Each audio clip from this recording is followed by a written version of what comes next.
Good afternoon, and welcome to another exciting edition of Unlock the Door Radio here on UCY TV Productions. This is your host, Michael Cross here, and I hope you stick with us the entire time because we're going to deal with a whole bunch of very interesting aspects of television. And I hope I can put this into a way that you've not heard it put before. Because I know there's a lot of people out there, especially those that listen to alternative media, who really are not that big into television. Although their families might be addicted to it. And yeah, I'll use the term addiction even though I know it's not actually a psychological addiction in the pure sense. But television itself is the drug that seems to pervade our society. I would say that, rather than Karl Marx's contention that religion was the opiate of the masses, I would actually say that television is the opiate of the masses. Hey, I would go even beyond the opiate. I would go into a much higher class drug, something that would be much more powerful, and I would actually say much more damaging, ultimately, than opiates during Marx's time. Now, what I would like to do, though, is I would like to make the contention that television is your family's worst enemy. Now, I don't want to say that television is totally 100% evil. Okay, I don't necessarily agree with that. I think it has a lot of good uses and can serve very constructive purposes. I know that the guy that is seen as responsible for the invention of TV, Philo Farnsworth, he felt that it would bring in an era of enlightenment, that people who were isolated in their various places around the world could be introduced to topics that were more educational, that television could open up the world. And yes, indeed, the television does open up the world. However, if we place it in the context of modern society today, I'm not sure Mr. Farnsworth would have liked where it's gone. In fact, he might have gone ahead and busted his tubes if he had seen where his invention would take modern society.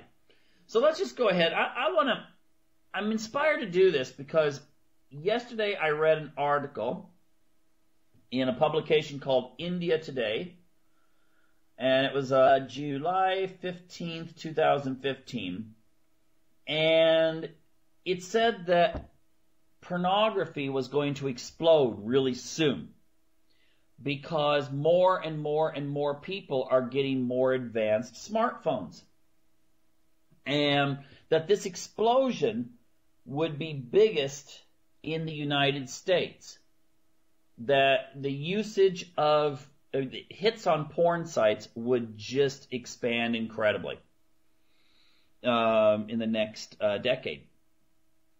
And the thing is that I'm sure there's a lot of parents who read this article and they were like, oh my gosh, how do I protect my kids? How do I protect them? I mean, this is terrible. Well, the thing is, I would say that for the most part, television is just as damaging as your kids looking at pornography. Now people are like, what? No, that can't be true.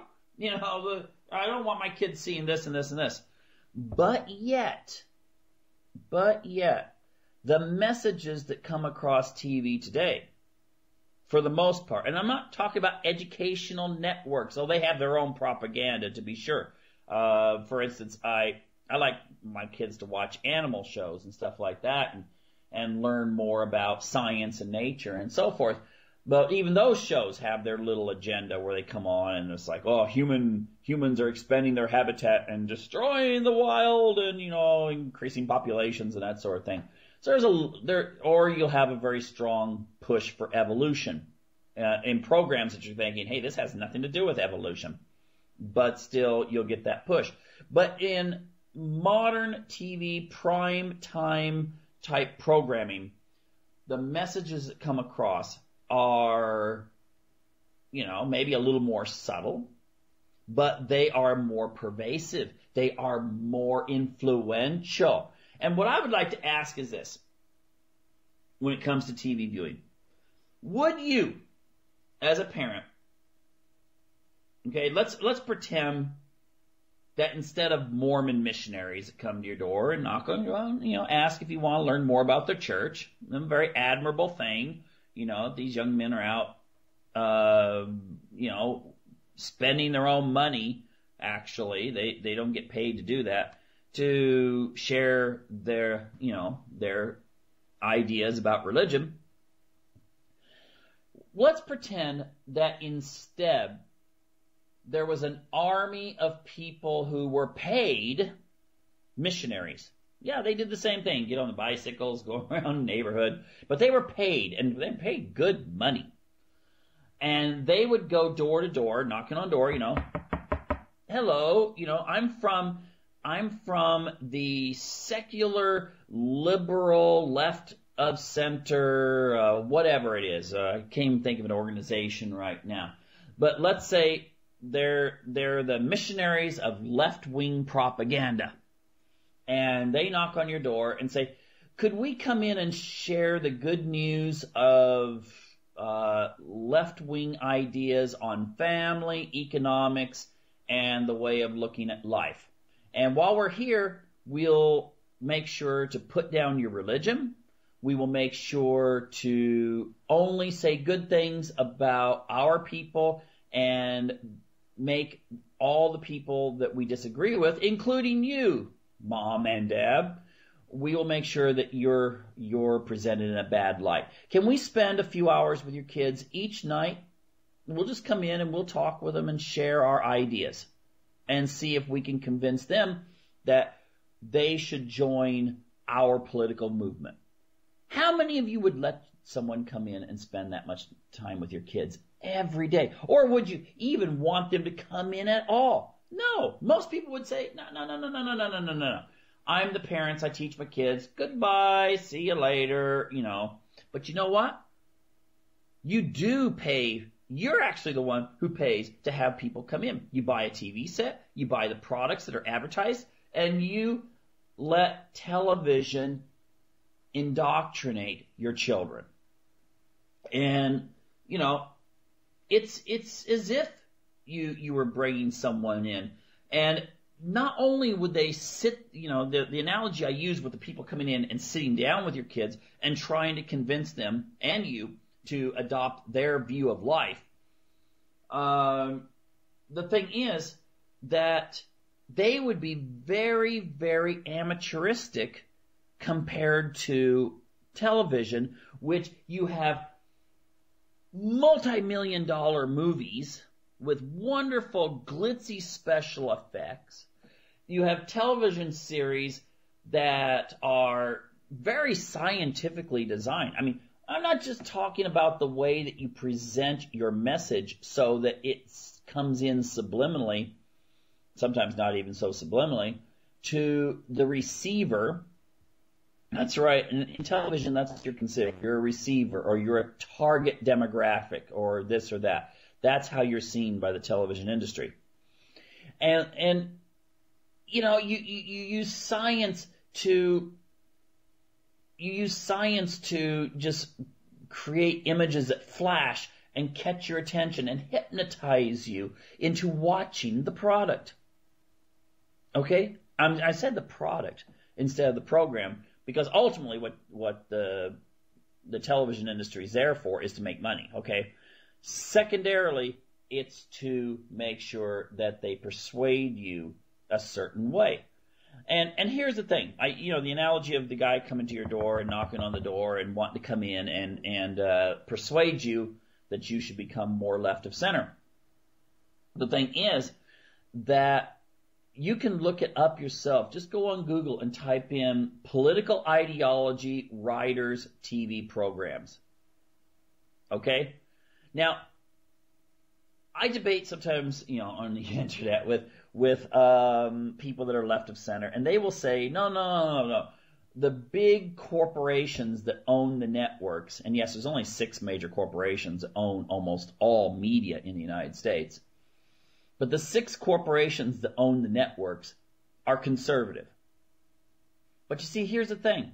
I think what they're looking at is the economic business model conservative ideals. They're not looking at the social policy and social issues, family issues, morality, religion, and these kinds of things. And if you actually take a look at the studies that have been done, again, go on Google, type in political ideology of writers' TV programs, you will find overwhelmingly they are Democrats, they are liberal, okay? They're not going to be, those kind of Democrats, come from a working class background that, are, conservative, but yet on economic things are pro-union. I'm saying they're going to be liberals in the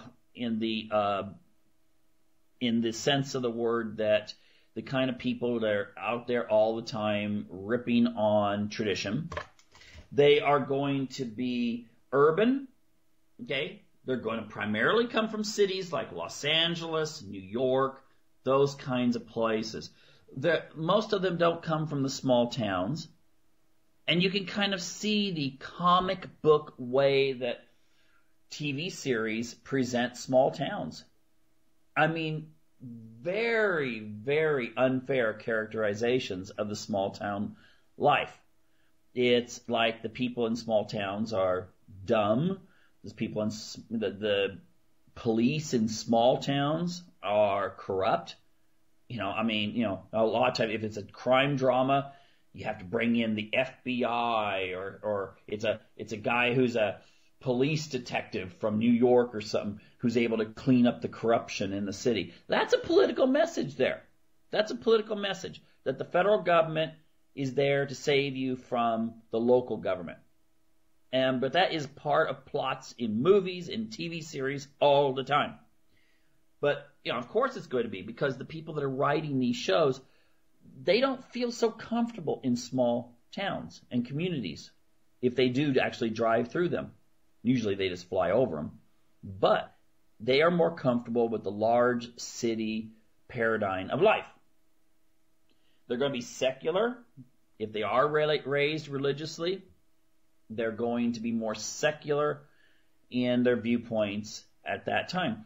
And there's a variety of reasons. I'm not going to go really into a psychoanalysis of why you're going to find that people who are writers for TV series and movies and stuff like that are going to be more liberal and secular. But there are some reasons, and some of them deal with just, it's like artists tend to be more liberal. It's not because they are more creative necessarily than conservative people, but they're willing to go into areas that most people wouldn't in regards to their creativity. They're also more likely to, if you're thinking of, let's say if you're a man or woman and you're planning on raising a family and having a house and live in the suburbs, that sort of, you're probably not going to go into those areas in university that are more towards, those areas. You're going to go into more business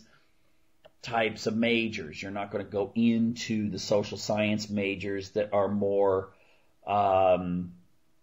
likely to produce people who will be doing those kinds of jobs. And I will note, though, that that's probably a pretty good thing that to go into the majors that you're going to get a job, because it's like sports. With the liberal arts, there are some people that make a ton of money with liberal arts background, but majority probably are not going to get something in the field that they're actually studying. Okay, there's just enough there's not that many jobs out there for sociologists and anthropologists and those kinds of people. But anyway, that's a different topic. Now we got the idea most of the people who produce the things that you watch on TV are very left of center. More left of center than Hillary Clinton. Probably more left of center than Bernie Sanders. But they're going to be more left of center. Second, if they came to your door, knocking on your door, saying, can we come in and persuade your family to become more like us, you'd probably say no. But you invite them in when you watch TV. Now, I want to go to a quote. I love this quote from Edward Bernays, the founder of public relations. Seriously, I do not know why this guy does not get more play when it comes to classes in high schools. This guy should be mandatory reading. You know, if people I'm going to get into just a few minutes here, how much time the average person spends watching TV. And when you actually put it into perspective, it's like, oh my gosh. You know, I said this to one of my kids. I said, hey, did you know if a person spends this much time watching TV? And I gave him the statistic. I said, her eyes just wide open, like, oh my gosh, I never considered it that way. So anyway, the thing is, why with all the time Americans spend watching TV, and this also goes for other groups of people too, maybe not so much Chinese because they want their kids studying and stuff rather than watching hours and hours of TV. But Edward Bernays, most people do not hear who Edward Bernays is when they are in high school. Okay? Maybe there's a reason for it. I don't know why, because Edward Bernays, I mean, if you go into marketing, you learn about Edward Bernays. Edward Bernays is the founder of our modern culture, if we could say that our modern culture is based on media and advertising and so forth. But I love this quote from Mr. Bernays, and that is, those who manipulate. Oh, by the way, if you want to watch a little bit more Bernays, I did a video, an hour-long presentation of the life of Edward Bernays and how he used psychology to manipulate the masses. And you go to my YouTube channel at Michael Cross. You know, it's under Freedom from there's several Michael Crosses on YouTube, but the one that's listed under Freedom from Conscience. Then you'll go to that. Also, check out my website. I have some writings about Bernays. It's michaelcross.net. Okay, just pay a visit there at michaelcross.net. Anyway, here's the quote from Bernays. Here we go. Fanfare, drums rolling. Those who manipulate the unseen mechanism of society constitute an invisible government, which is the true ruling power of our country. We are governed, our minds molded, our taste formed, our ideas suggested largely by men we have never heard of in almost every act of our lives, whether in the sphere of politics or business, in our social conduct or our ethical thinking. We are dominated by the relatively small number of persons who understand the mental processes and social patterns of the masses. It is they who pull the wires that control the public mind. Okay? Note how he said that. Our minds molded, our taste formed, our ideas suggested. Okay? Now, most people are like, oh, no way, I think for myself. I just read an article. I don't know if it's really trendy or not, but I've seen on Facebook a few posts about this, that it's really trendy now for some women to decide that they're going to stop shaving their underarms. And it's kind of a way that they can buck the dominant view of fashion and beauty and so forth in society. Regardless of how you feel about the whole issue of women shaving their legs and underarms and that sort of thing, it should be noted that hardly any women in America or Europe shaved before 1915.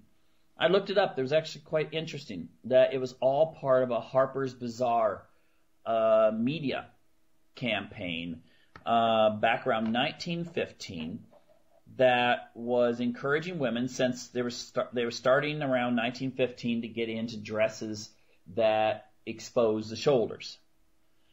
And the idea was that, oh, well, maybe it's a good idea to remove the hair under the arms. And, women before that wouldn't have even thought about it. It'd been like, okay, well, there's hair there. Guys would have thought, okay, well, men, women, they're hairy. But that campaign started the whole idea that it was more beautiful to remove the hair. As World War I came along and there was shortages of fabric, and that coincided also with the idea of, let's be a little bit more daring in what we show. And skirts started going up. Then, of course, it started overlapping with the idea of, hey, maybe remove the hair on the legs too. Now, probably thinking, what's this got to do with television? It's got everything to do with television, because the public perception, in how Bernays would say here, it wasn't that all of a sudden women started going, oh, I hate to have hair on my legs. No, they weren't saying that. They were just like, that's how they lived for thousands of years, for the most part, except for, maybe the upper classes of Egyptian royal society or something like that. The idea was that that's just what nature gave you. But the media was able to change people's attitudes to the point that it eventually shifted to where it was considered almost, I would almost say immoral, in some people's minds, for someone not to shave. In fact, part of the 1960s thing, the hippie revolt, a lot of women, didn't shave then. They just stopped. And so a lot of times we associate hairy women, hippies, that sort of thing. But but the media really, really emphasized this. And then in later years, in the 1990s, thanks to lingerie, commercials that went more mainstream. I remember in the 1970s and 80s, lingerie was considered kind of risque. You would not see it really advertised out there, in mainstream stuff, and made a big deal of. And then that changed. And then all of a sudden, you got the lingerie commercials, you've got pornography, which became more and more accessible to people. And of course, in that industry, hair removal, big thing. And now you got, I saw a razor ad for men, showing a guy shaving his chest, and it's become more and more. You go to the beach, it's summertime, I go to the beach, and I'm like, whoa, there hardly any guys here have hair on their chest. This is all part of a media campaign. And it has been to the point that now if a woman decides, well, I'm just not going to shave my underarms, it's a news story. It's like, oh my gosh, we got to interview her on our daytime TV because this is so freaky. But it's gotten more and more and more mainstream. But no one came up with the idea. I don't think anyone just kind of said, some guy was just like, maybe I should just go ahead and start shaving my chest. I don't like chest hair or something like that. And that's ironic because in the 1960s and 70s, a guy with a big old, hairy chest or something, that was considered sexy. But now, that would be considered unkept. That is media influence, and it goes into everything.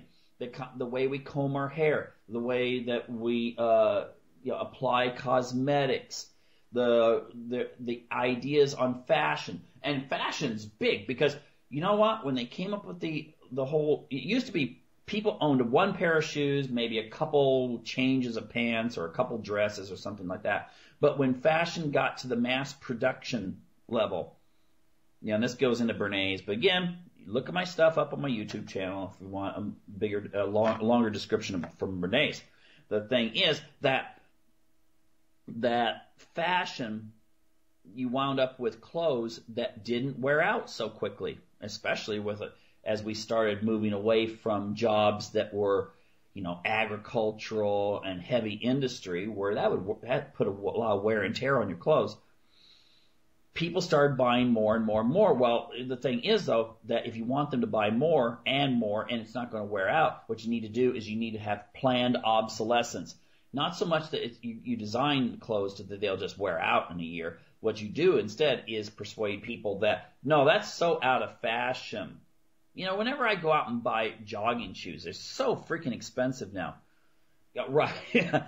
They don't even make them in America and Europe anymore. They make them over in Asia. They pay the people hardly anything. And where do they put the money in? Well, it's all into advertising and, you know, stockholders, shareholders, those people. It's not in what you pay the workers. But anyway, the thing is, price of athletic shoes has just through the roof. But what I do is I always go and you go to the outlet places that sell last year's shoes. Because there's some people that would, that was so, 2014. I don't want to wear those. They're athletic shoes. You go running nowadays most people don't go running. But the thing is, it makes you look like you're going running. But ultimately, the public has been hypnotized to believe that you don't wear last year's fashion. That's so out of date. Anyway, though, I want to just point a statistic out, though, before I go on, and I go into some more description of this and discussion. But here's something maybe puts everything in perspective. I found an article in the New York Daily News, March 5th, 2014, on how much time the average American spends watching TV. Now, it should be noted that there are differences demographically. Black people watch TV more than white people. Young people watch a lot less TV than old people. Now, when I say a lot less, compared to the average, but the older you get, the more TV you watch.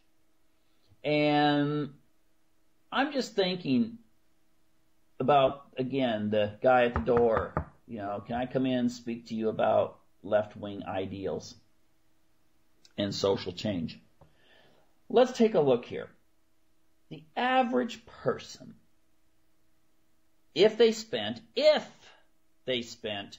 2 hours a day watching TV, okay, just 2 hours, come home from work, a couple hours on TV, you would spend 30 nonstop days in 1 year, cumulative, in front of your TV set. 30 nonstop days. Okay? Day in and day out. You could be on some sort of Air Force amphetamines or something like that and stay up, and just your eyes wide open, or like in that movie Clockwork Orange, have your eyes wired open so you can't close them and you have to sit there and watch what's on the TV. Now, let's look at it more realistically. The average person gets around 7 hours of sleep, or at least they should, but 7 hours of sleep. So we'll look at a day as being a 17-hour day.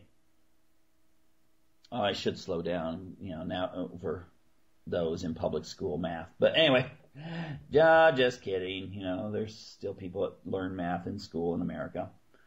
Anyway, if it's a 17-hour day, then 2 hours a day watching TV in a whole year, you would spend the equivalent of 43 real day times watching TV. 43 days. That would be like, taking like kids get the summer off. Spending one half of the summer, morning, noon, and night, then go to bed. Morning, noon, and night, and go to bed. Watching television. Okay? 43 days of your life spent watching TV. If you spent 3 hours a day watching TV, that would be 45 cumulative days, days and nights, 45. And the real time, 17-hour days, assumed, would be 64 days in 1 year. Yeah, so if you just spend 3 hours a day, that would be that you spent 64 days of 2014 watching TV. Now, it's 4 hours a day. That would be 61 days, 24-hour day, cumulative days, or 85 real-time days. Whoa, 85 days? But guess what? The average, according to this article, is 5 hours a day. That's right, America. 5 hours a day is the average for watching TV. That translates out to a whopping 76 full day night periods watching TV a year, or 107 real days of 17 hours a day.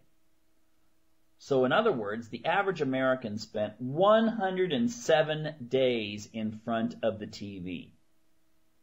107 days watching TV. A third of 2014. A third of 2013. A third of 2012. And they'll spend a third of 2015 in front of the TV. Now, why don't we have education in our schools that deal with how to critically analyze and think around modern media today? It would make sense, wouldn't it?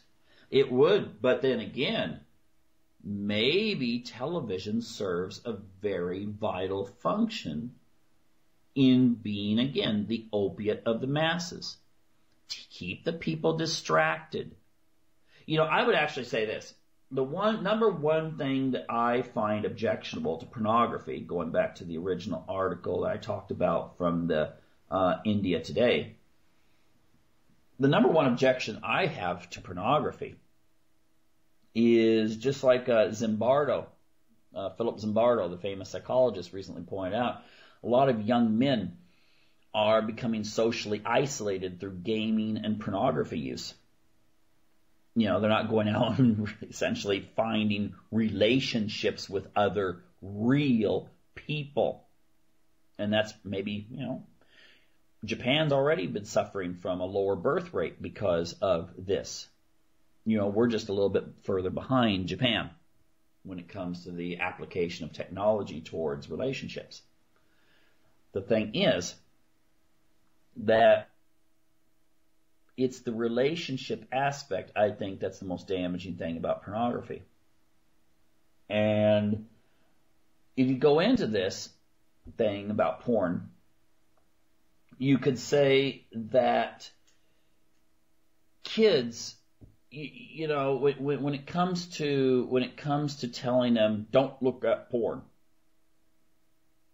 and you expect them not to do that, well, doesn't it make sense that you know, when it comes to either porn or television or something, that you should at least give them reasons why they should maybe avoid it? I mean, that would make sense to me. You know, just don't tell someone, don't do this. I mean, that's like telling this. I mean, I remember I went to Uganda last year, and oh my gosh, when I found out how many people died of malaria in Uganda, I was like, why am I doing this? You know, but I'd already made the plans.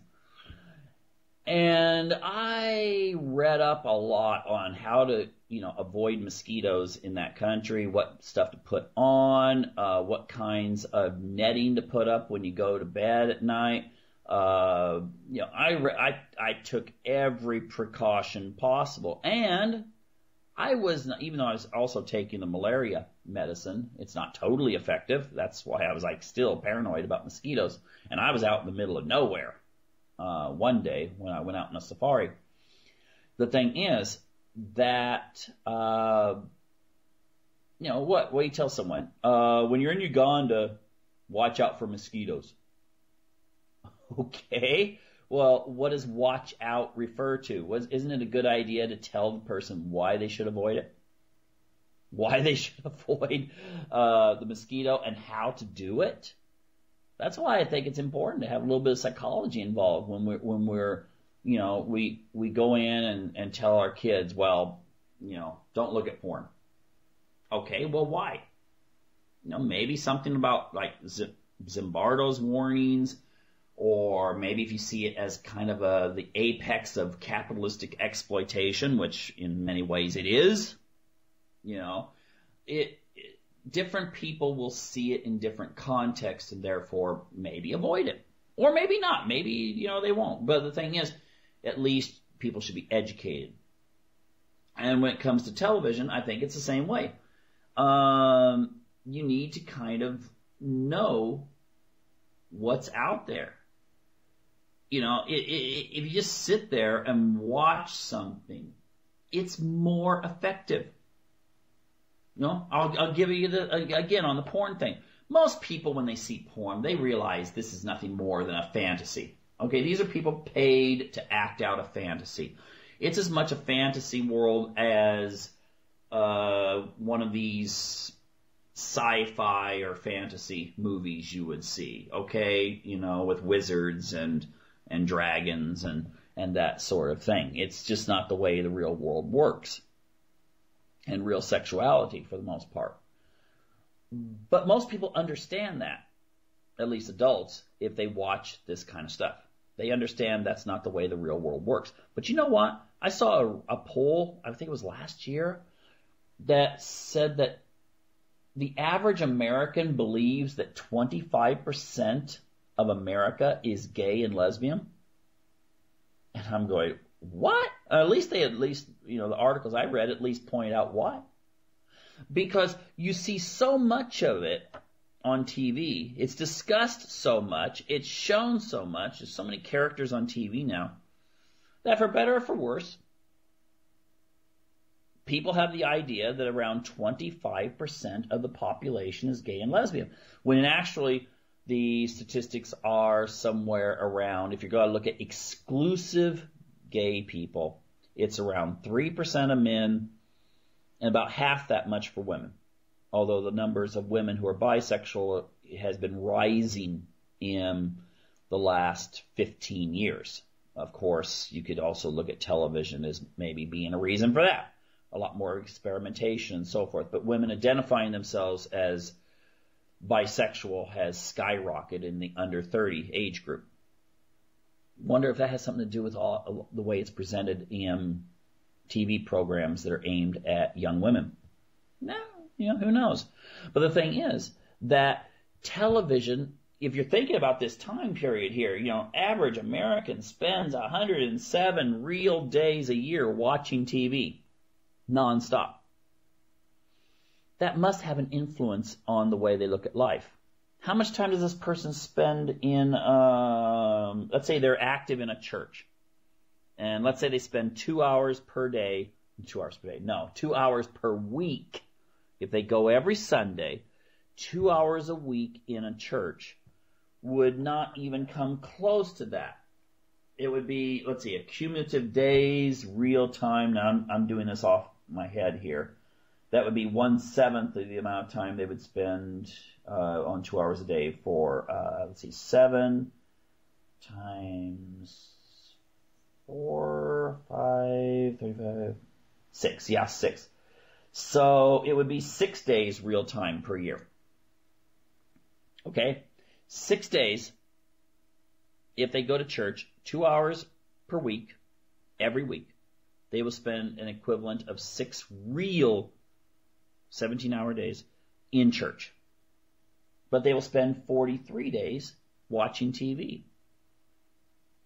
Now, if we assume, I know it's not a really good assumption, but if we assume that when young people go to school that it's values neutral, I know it's not, but let's assume it's values neutral in America, then the time they're out of school and watching all this television, they're getting quite an education there, aren't they?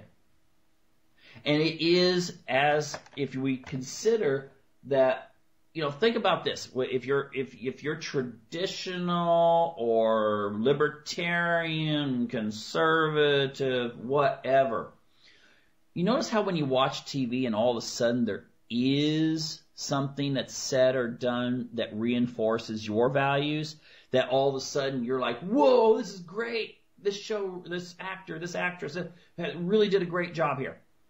The reason why it's so, whoa, in your face, fireworks going off and applause and drum rolls and stuff like that is because it's so rare.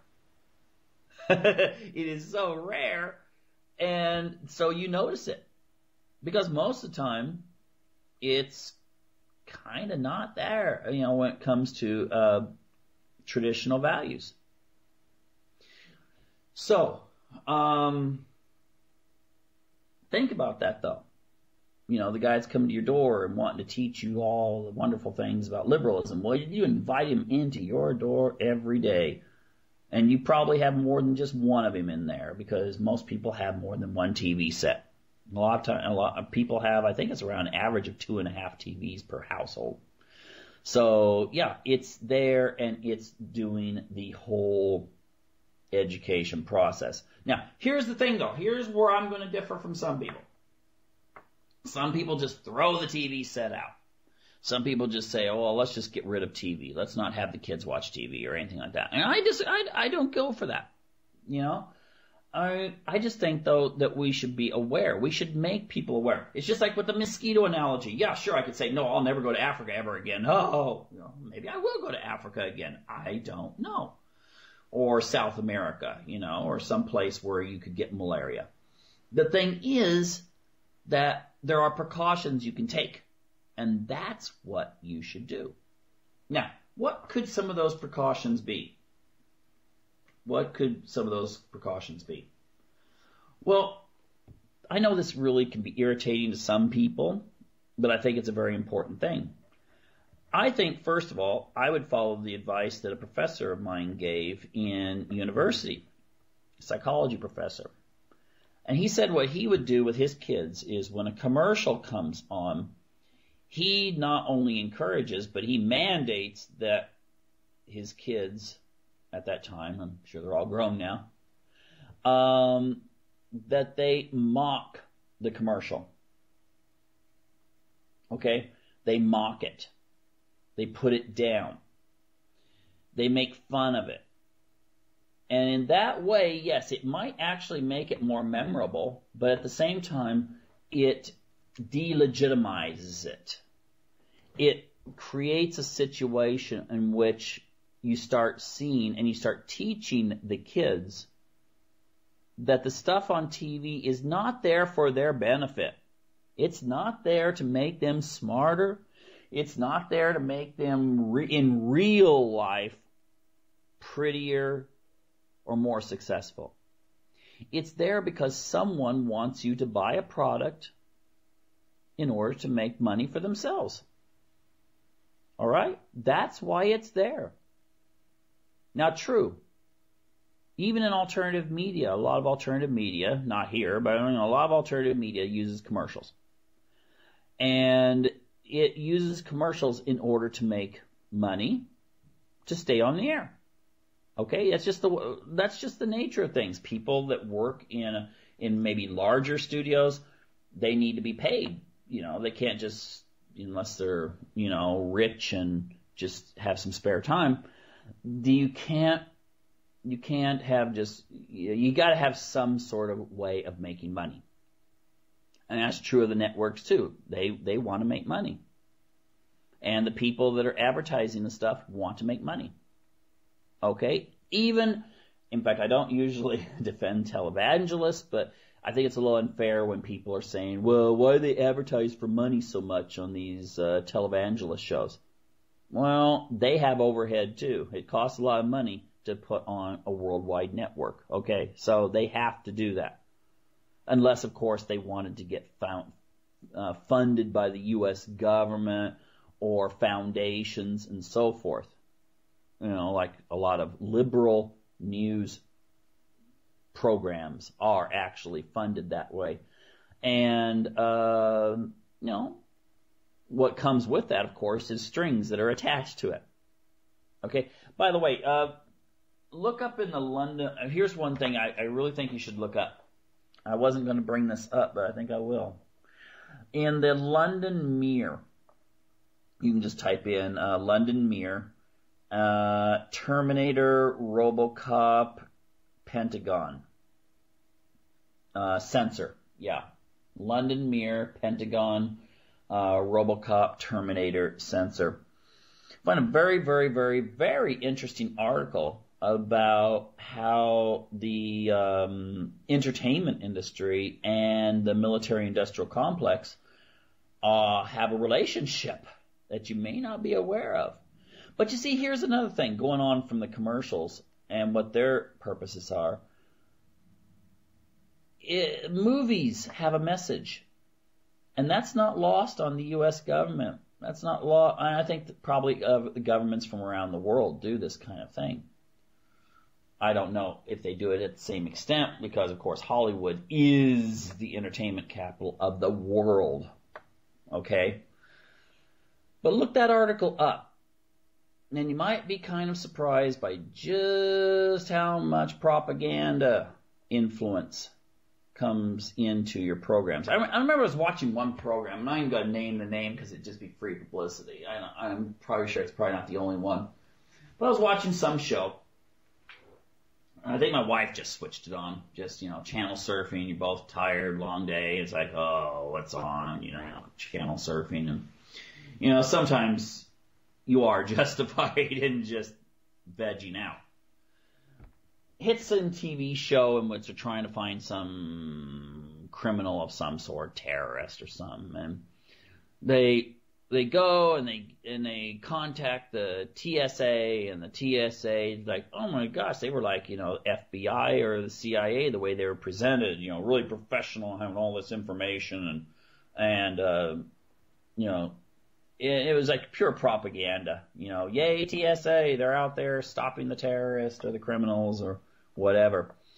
And just watching it, it was just so blatant. I was like, come on, this has to have been influenced by some sort of government directive or something. It was just so over the top.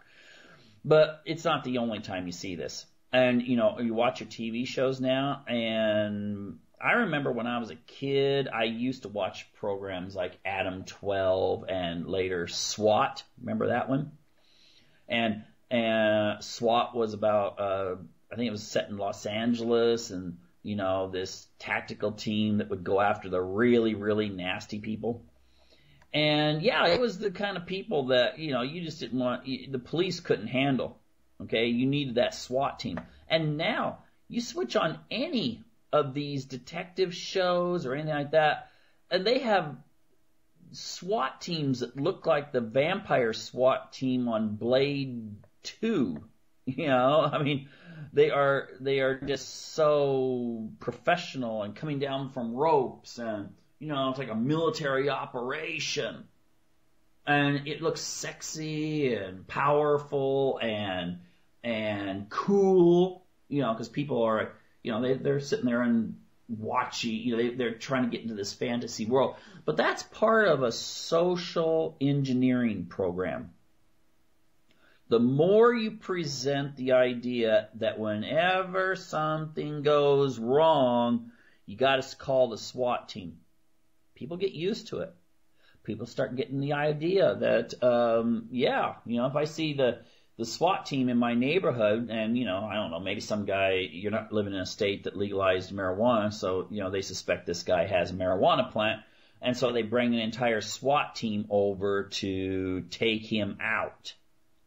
Okay? And it starts becoming normal. All right? It's cool. And it's expected. And like I said on a previous show, I went to Turkey in 2001, I think it was 2001. And they'd had some problems with some, Kurdish separatists or something like that. And I saw a policeman with a machine gun. And I was like, oh my gosh, I am definitely not in Kansas. Actually, I've never been to Kansas. But anyway, to use the Wizard of Oz analogy or metaphor or whatever you call it. The thing is that was so different to me. But now in America, cops dressed up in military uniforms with machine guns and tanks and stuff that they got from Iraq. Pretty scary indeed. But it's on the TV, and it's just like, this is the way it is. Remember, you ever see Starship Troopers in the 1990s, the first one? And they have all these propaganda films and stuff. It's supposed to be a fascist future.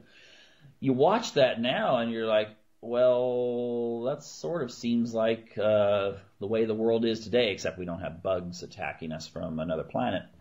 But still, it looks so America today. And, well, first of all, let's get back here. We don't have that much time left. I'm just going to say this. First of all, you should mock the commercials. Now, second of all, analyze the films with your kids. When you're sitting and watching a program, I know sometimes people actually do sit and watch TV together now, and, nowadays, though, everyone's on their iPhones and stuff. Analyze it. Pick it apart.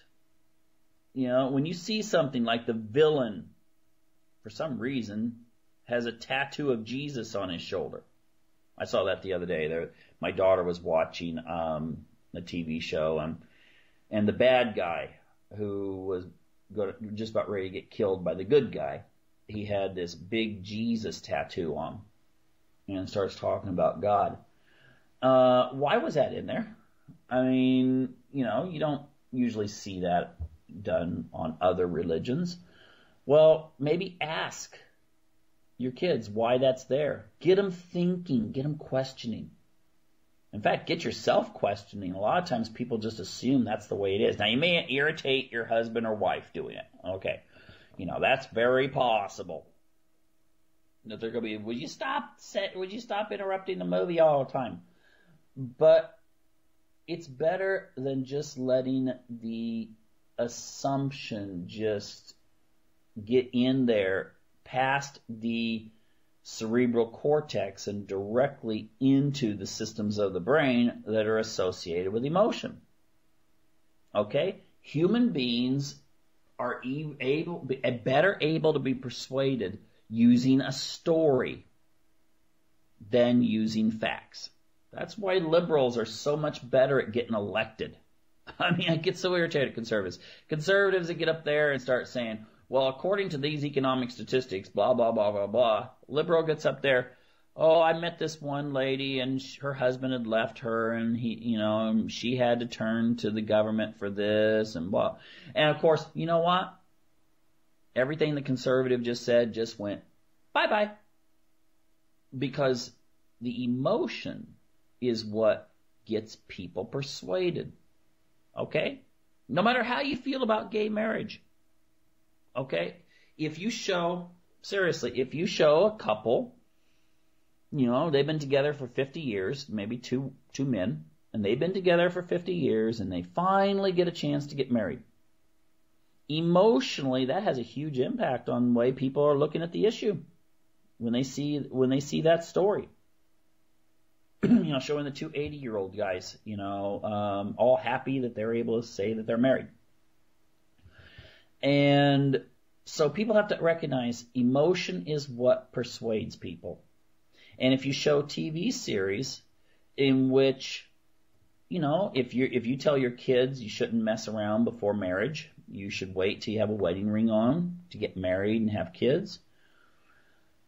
And your TV programs are constantly showing the leading man, leading woman, and the whole thrust of it is that they get in bed together. And when they finally do, it's like this kind of collective yay, from the audience. Then that is teaching something. If it's, like I said here, spend 5 hours a day watching TV. That's 107 days a year. Or if you're getting that message in most of your TV programs and movies and so forth, well, guess what? How is that going to influence, well, even adults? I'll even say that. Even people that are in their 50s. And they're constantly watching these programs where, the husband or the wife is just not there for their spouse, and the spouse meets this wonderful person.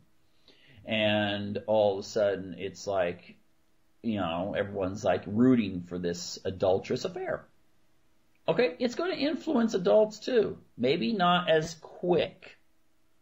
Okay, maybe it's not going to be as they may still have their values and say this is wrong, adultery is wrong, adultery is wrong. But then they'll kind of shut those filters off when they are in a situation where they might be compromised. So I think that actually television in that sense, you've got to question it. You've got to actually get people to where they watch it, they question it. And also understand that it's all made up. I mean, if you have a chance, actually, I don't know if they still do this. It used to be that you could actually go in and watch movies being made. But if you find some sort of documentary that you could show your family on, the whole putting a movie together, okay, it's really, I know the documentaries are out there, it's really quite a process, but it takes the magic sort of out of the whole thing. I remember when I first saw Star Wars, and it was like really an awesome thing and everything. But then, you see that after that they had all these documentaries, how they made Star Wars, and you're seeing how they zoom the camera in on the replicas of the ships and stuff like that, and it sort of takes some of the fun out of it. Well, maybe though that you can't have this idea that Hollywood is real. You've got to keep in mind that the fantasy is here, the reality is here. It'll have less of an effect on you. All right? Now, the other thing I would say is news programs. They're probably some of the more dangerous things you watch on TV, the network news. I would personally say don't even watch network news programs. Okay, use alternative media. I mean, if you compare, at least if you're living in America, could you go try finding BBC or RT or something like that and see the quality of the interviews and the way they present the news, or go to the British press and check it out and see what their newspapers are like. Even the tabloids in England are far superior to the news, quote unquote, publications in America. Check it out. Take a look. Compare. And when you catch the propaganda, the subtle propaganda, point it out. Because basically what the whole thrust I'm trying to say here is question it. Okay? Delegitimize it.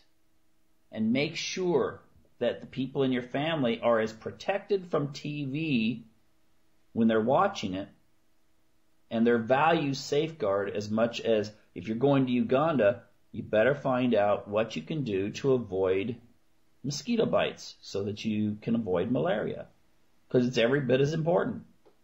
Anyway, that pretty much takes up our time here, and I thank you for tuning in. And I encourage you to be back here next week with us with another edition of Unlock the Door Radio here on UCY TV. Take care now.